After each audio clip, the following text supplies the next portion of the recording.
எல்லாருக்கும் வணக்கம். பிக் பாஸ்ல இன்னைக்கான முதல் ப்ரோமோ வந்து ரிலீஸ் பண்ணியிருக்காங்க. இந்த ப்ரோமோ பொறுத்த வரைக்கும் வந்து பார்த்தோம்னா, கேப்டன்சி டாஸ்க் வந்து நடக்குது. ஒரு 3 தள்ளுவண்டி குடுத்துருக்காய்ங்க. அந்த தள்ளுவண்டியில வந்து பார்த்தோம்னா, கேப்டன் போட்டிக்கு வந்து விளையாடக்கூடிய ஆட்கள் வந்து உட்காந்துக்கணும் போல.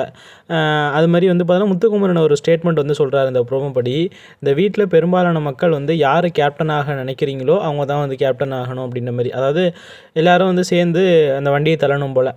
யாருக்கு யார பிடிக்குமோ அவங்க வந்து அந்த தள்ளுவண்டிய தள்ளணும்னு நினைக்கிறேன். இந்த ப்ரோமோ படி எனக்கு அவ்வளோதான் புரிதல் இருக்கு. அதன்படி வந்து பார்த்தோம்னா, ஜாக்லின் அவர் வந்து சொல்கிறாங்க, இந்த வீட்டில் வந்து எனக்கு முத்துக்குமரன் ஜெயிக்கணுமா இல்லை விஷால் ஜெயிக்கணுமான்னு கேட்டால் எனக்கு முத்துக்குமரன் தான் ஜெயிக்கணும்.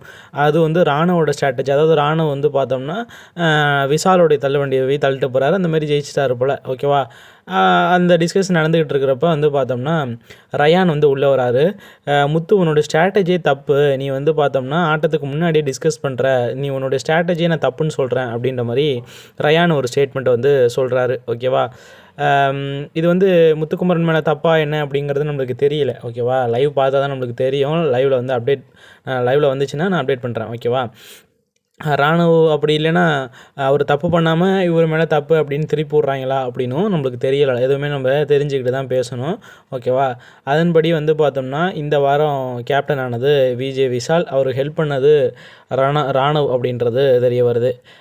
விஜய் விஷால் கேப்டன் ஆனதை பற்றின உங்களுடைய ஒப்பீனியன் கமெண்ட் செக்ஷனில் மென்ஷன் பண்ணுங்கள். இது போல் பிக் பாஸ் சம்மந்தமான அப்டேட்ஸுக்கு மறக்காம நம்ம சேனலை சப்ஸ்கிரைப் பண்ணி வச்சுக்கோங்க. ஓகேவா.